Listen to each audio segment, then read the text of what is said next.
মাস সাতেক আগে সন্দীপন ফেসবুকে একটা স্ট্যাটাস দিয়েছিল। স্ট্যাটাসে লেখা ছিল গট ম্যারেড। সন্দীপন বিয়ে করলো অথচ জানতেই পারলাম না। এমন স্ট্যাটাস দেখে আমি তো অবাক। কমেন্ট বক্সে সকলেই অভিনন্দন জানিয়েছে। রাগ হলেও সকলের মতো আমিও একটা অভিনন্দন ঠুকে দিলাম। যতই হোক বন্ধু তো। সন্দীপন আমার ক্লাসমেট। পড়াশোনায় বরাবরই ভালো ছিল। একটু কম কথা বলতো। কম কথা বলার জন্য সকলের ঠিক পছন্দ হতো না ওকে। ক্লাসের সব ছেলের মধ্যে ও আবার অঙ্কে বেশ ভালো ছিল।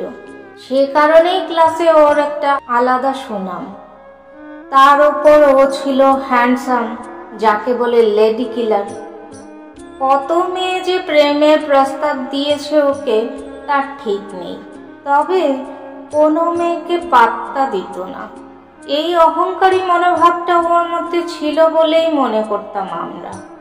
উচ্চ মাধ্যমিক পাশ করার পর থেকে সবাই কেমন যেন আলাদা হয়ে গেলাম। আমি ইঞ্জিনিয়ারিং পড়তে চলে গেলাম। সন্দীপন কেমিস্ট্রি নিয়ে কলকাতার একটা কলেজে ভর্তি হলো। তারপর থেকে অনেকগুলো বছর কেটে গেছে। আমি চাকরি পেয়ে পুনেতে আছি। সন্দীপন কলকাতাতেই জব করে। ও এখন ফার্মাসিস্ট। সে যাই হোক, সন্দীপন বিয়ে করেছে অথচ আমাকে জানায়নি। এই ব্যাপারটা বেশ খারাপ লেগেছিল। রাগে ওর নাম্বারটা রিজেক্ট লিস্টে ফেলে রাখলাম। অমন বন্ধু রিজেক্ট লিস্টে থাকাই ভালো। আমাকে কয়েকবার মেসেজও করেছে, আমি আর রিপ্লাই দিইনি।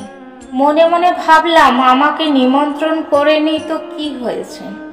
আমার বিয়েতে আমি 1 মাস আগেই ওকে নিমন্ত্রণ করে আসব। তখন বেটা নিজেই লজ্জা পাবে। ওটাই হবে ওর উচিত শিক্ষা।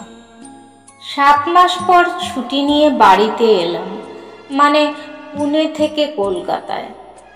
অনেকদিন ধরেই মা বাড়ি আসতে বলছিল। বিয়ের জন্য বাড়িতে চাপ দিচ্ছে।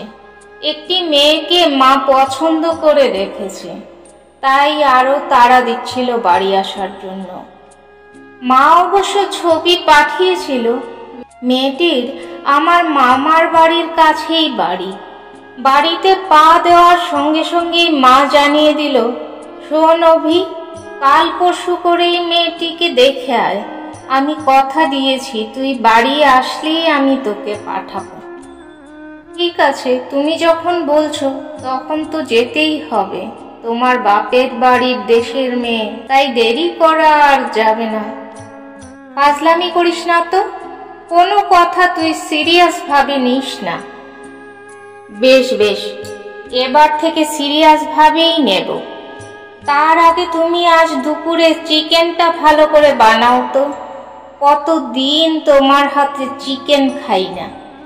চিকেন খাবি বলছিস, এদিকে বিছানা ছেড়ে উঠিসনি।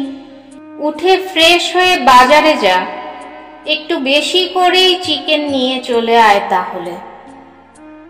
মায়ের কথা মতো সকাল সকাল বাজারের ব্যাগটা নিয়ে বাজারে পৌঁছালাম।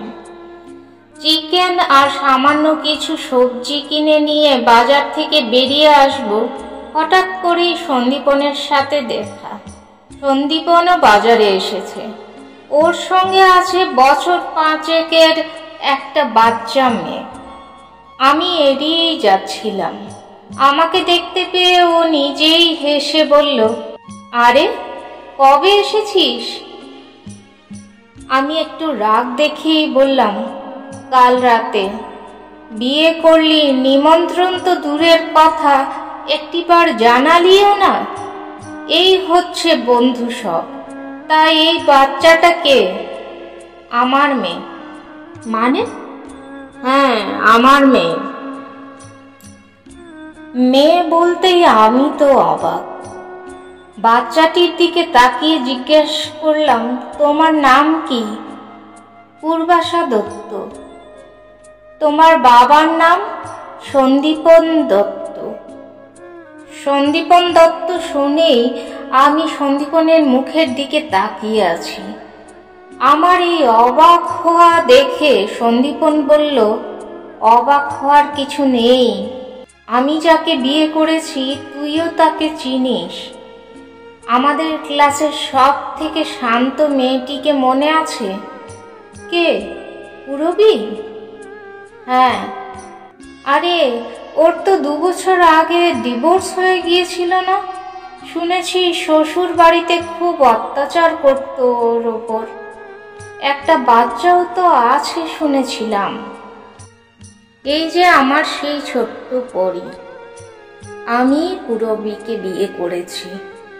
সন্দীপনের মুখ থেকে এমন কথা শুনে ওর মুখের দিকে হাঁ করে তাকিয়ে আছি। কি যে বলবো ভাষা পাচ্ছিলাম না। বললাম, পূরবীর মতো ভালো মেয়ে সত্যি হয় না।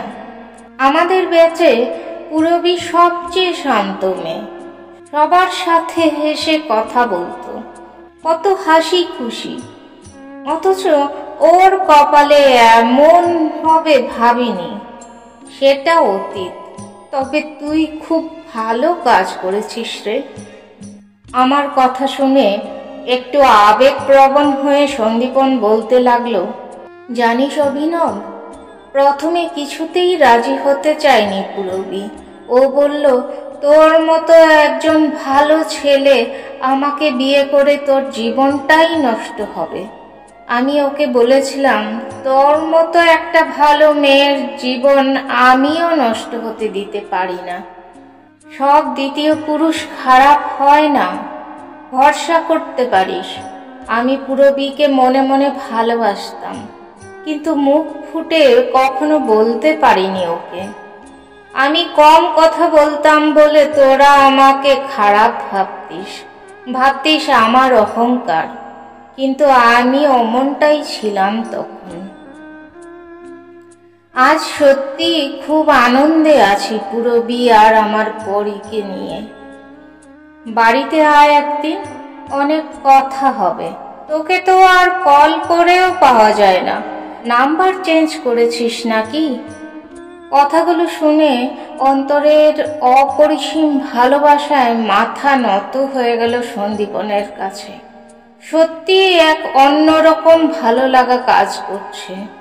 তবে সন্দীপনের প্রতি যত খারাপ ধারণা ছিল এক নিমেষে দূর হয়ে গেল। সন্দীপনের নাম্বার তো আমি রিজেক্ট লিস্টে ফেলে রেখেছি। একটা অপরাধ বোধ কাজ করছিল তখন। সঙ্গে সঙ্গে মোবাইলটা বের করে রিজেক্ট লিস্ট থেকে ওর নামটা রিমুভ করে একটা কল করে বলি, কেন নাম্বার চেঞ্জ করব? এই তো তোর মোবাইলে রিং হচ্ছে, দেখ। সত্যিটা প্রকাশ করতে পারলাম না। নিজের কাছে যেন নিজেই ছোট হয়ে গেলাম।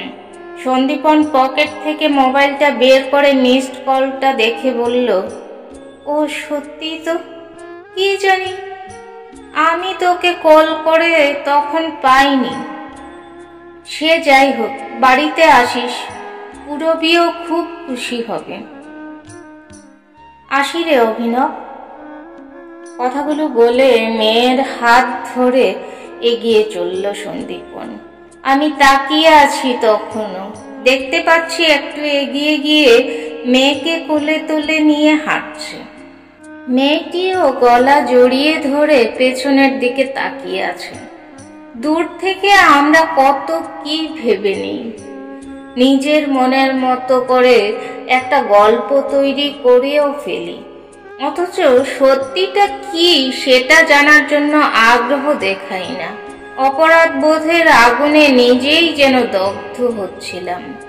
মনে মনে ভাবছিলাম, তাই সন্দীপনের মতো অনেক দ্বিতীয় পুরুষ আছে যারা শুধু ভালোবেসে নয়, সম্মান দিয়ে, স্বীকৃতি দিয়ে ভালোবাসাকে বুকের মধ্যে জমিয়ে রাখে। Salute Sandipan, salute.